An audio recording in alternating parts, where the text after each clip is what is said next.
Halo teman-teman, kembali lagi bersama aku, Kak Dela, dan teman aku, Kak Sofia. Jadi kali ini kita akan belajar biologi ya teman-teman. Teman-teman tahu tidak di sebelah kakak ini ada gambar apa? Ya, betul sekali. Gambar tersebut adalah gambar perkecambahan dari biji kacang hijau.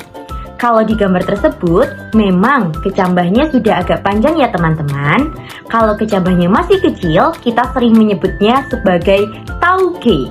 Nah, kalau di daerah teman-teman, kecambah dari biji kacang hijau disebut apa nih? Oh ya, ngomong-ngomong perkecambahan, teman-teman ada yang penasaran atau tidak? Apa itu perkecambahan? Bagaimana ya prosesnya? Terus antara perkecambahan tumbuhan satu dengan yang lainnya, adakah perbedaan tidak ya? Nah, untuk mengetahui semua itu, kita bahas satu persatu tahapannya dengan menampilkan gambar berikut. Baik teman-teman, jadi topik pembahasan kita kali ini yaitu tentang struktur biji, proses perkecambahan, dan macam perkecambahan. Kita mulai dari struktur biji terlebih dahulu ya. Jadi, pertama-tama ada yang namanya proses perkecambahan. Perlu teman-teman ketahui, pada proses perkecambahan ini diawali dengan namanya imbibisi. Ya, imbibisi merupakan proses penyerapan air oleh biji sehingga beratnya bertambah. Nah, proses imbibisi ini dapat dilihat dalam gambar sebagai berikut. Setelah air masuk ke dalam biji, air ini akan mengaktifkan yang namanya hormon giberelin yang ada di dalam biji. Giberelin adalah hormon yang berperan dalam proses perkecambahan tanaman.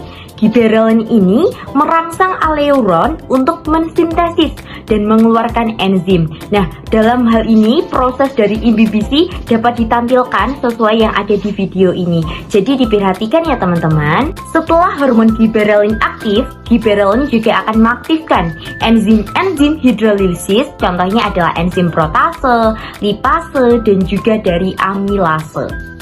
Nah, selanjutnya proses apa yang terjadi? Selanjutnya prosesnya adalah enzim-enzim yang sudah aktif tersebut akan memecah cadangan makanan yang ada di dalam biji tumbuhan tersebut. Nah, ini bisa dilihat ya prosesnya teman-teman dan juga bisa diamati dengan baik. Nah, ketika cadangan makanan tersebut pecah, tentu dapat membentuk yang namanya energi ya teman-teman. Kemudian, energi ini yang dapat menyebabkan suatu biji dapat berkecambah. Jadi, biji yang umumnya berbentuk bulat itu lama-kelamaan akan tumbuh akar dan daun yang kecil. Nah, jadi seperti itulah proses dari perkecambahan ya teman-teman. Dapat kita simpulkan bahwa perkecambahan merupakan proses munculnya plantula atau tanaman kecil dari dalam biji. Dan ini merupakan hasil dari perkembangan embrio dari tanaman. Nah, jadi bagaimana teman-teman? Menurut teman-teman, apakah ada perbedaan antara perkecambahan yang satu dengan perkecambahan yang lain? Tentunya ada ya teman-teman. Jadi perkecambahan ini ada dua tipe. Yang pertama yaitu ada perkecambahan hipogeal. Kemudian yang kedua yaitu ada perkecambahan epigeal. Tentunya kita akan membahas dua tipe perkecambahan ini ya teman-teman. Jadi stay tune di video ini. Nah, yang pertama kita akan membahas tentang perkecambahan hipogeal. Jadi, perkecambahan hipogeal yaitu perkecambahan yang terjadi pada tanaman monokotil. Nah, dan ini kotiledonnya berada di bawah permukaan tanah. Contohnya yaitu pada tumbuhan jagung, kemudian tumbuhan padi. Nah, yang kedua yaitu ada perkecambahan secara epigeal. Perkecambahan epigeal terjadi pada tumbuhan dikotil. Contohnya suku kacang-kacangan ya teman-teman, seperti kacang panjang, kemudian kacang tanah.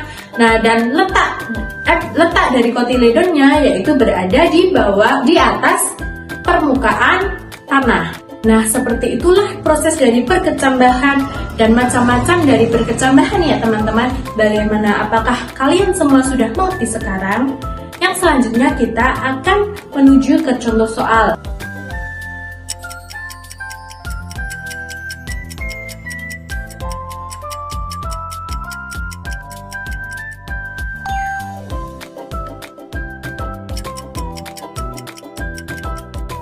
Nah, berdasarkan pernyataan yang telah disebutkan, itu termasuk perkecambahan jenis apa ya teman-teman?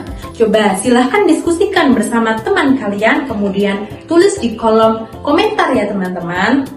Sekian dari kami, apabila ada salah dan kurangnya mohon maaf. Semoga bermanfaat dan see you di lain kesempatan.